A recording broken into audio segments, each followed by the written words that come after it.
Buntag na to guys, ang atong igkalapi o pang snack sa recess sa mga bata ron o naata so naatay biko.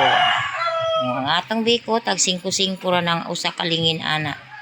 So tsada ng atong biko kay dili na katong diretso undra kato ng latik og tono, maskubado og tono dayon with kalamansi na siya. Nice kain na og inyong matilawan. Munay recipe dito sa akong pagtrabaho ng magama kog biko. Itong una na kong agalon sa una dalaga pa ko guys. Oh, may buntag na tong tanan. Si Merlin ninyong langasan nagtabi na pod dres kusina. So mao na pod ni siya oh. Ingon anak na pod ang ako basta bernis ron. Hotdog. Unya na tong mga utan-utan sa tindahan.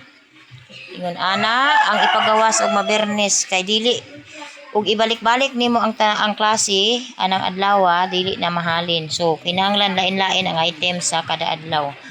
Lain-lain ang recipe. So mga to guys, good morning yung tanan, kining kabuntagon nga inyong Merlin nga nagtabi-tabi ining kusina mura usa.